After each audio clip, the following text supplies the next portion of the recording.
पाकिस्तान जैसा हाल। महबूबा मुफ्ती का ये कैसा बयान? वक्फ बिल को लेकर अटैक। मोदी नीतीश नायडू पर हमला।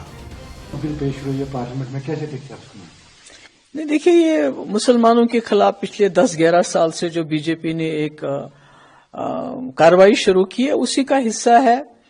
पहले तो लिंच करते थे, मस्जिदों को तोड़ते हैं, कहीं इनकी दुकानें बंद करवा देते हैं। तो अब ये वक्फ बोर्ड की जो बिल लाके जो हमारी प्रॉपर्टीज हैं, तो उस पे कब्जा करना चाहते हैं। जो हमारे कब्रिस्तान है, हमारी जमीनें हैं, जो लोगों ने वक्फ की है अल्लाह ताला की राह में, तो ये मुझे लगता है ये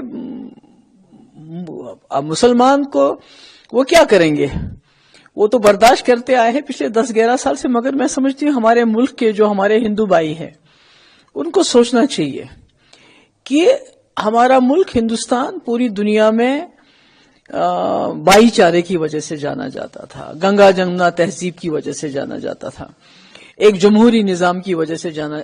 यहाँ आइन की पासदारी, संविधान को लोग फॉलो करते थे। आज सारा कचरे में फेंका जा रहा है।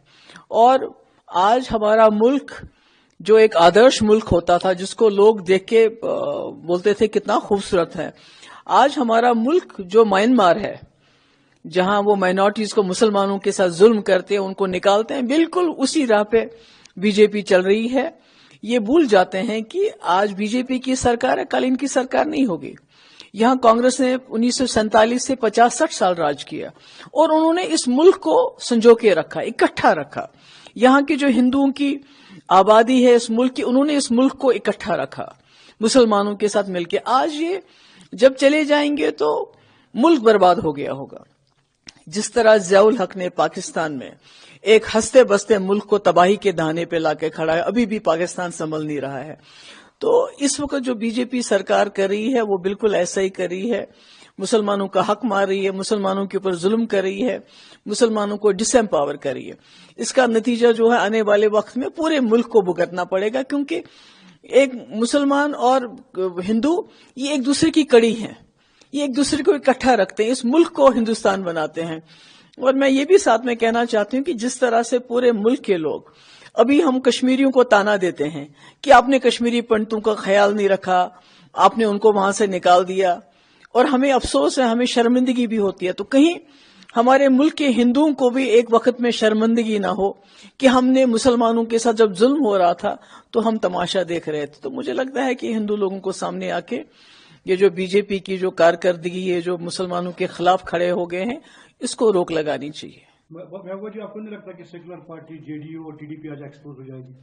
नहीं, वो तो देखिए ना, जब तक बीजेपी सीबीआई का, एनआईए का, ये जो गवर्नमेंट की एजेंसीज है, उनका गलत इस्तेमाल करेगी, ईडी का गलत इस्तेमाल करेगी, तब तक ये जितनी भी जमातें हैं, चाहे वो चंद्रबाबू नायडू हो, चाहे नीतीश कुमार हो, चाहे कोई भी जमात हो, जिनको आपने देखा कि जो पार्टियां इनकी बात नहीं मानती है, उन पार्टियों को ने तोड़ दिया। जैसे उदय ठाकरे की पार्टी को तोड़ दिया, कर्नाटका में पहले एक बार तोड़ दिया, मध्य प्रदेश में क्या किया, राजस्थान में पहले क्या किया। तो ये तो एक डर इन्होंने बिठा के रखा है पॉलिटिशियंस के दिल में कि अगर आप हमारी बात नहीं मानोगे तो हम आपको एजेंसीज के जरिए जेल में डाल देंगे। मुझे लगता है उसका भी कोई ना कोई रोल है, पर उसके बावजूद नीतीश कुमार से उम्मीद नहीं थी, चंद्रबाबू नायडू से उम्मीद नहीं थी। हम सोचते थे कि वो सेक्युलर है और लोगों के, इस मुल्क के लिए, मुसलमानों के लिए नहीं, बल्कि जम्मू कश्मीर की बात नहीं मैं कर रही हूं, मैं पूरे मुल्क के, हिंदुस्तान के सेक्युलरिज्म के लिए वो लोग खड़े रहेंगे। पर बदकिस्मती से ऐसा नहीं हुआ।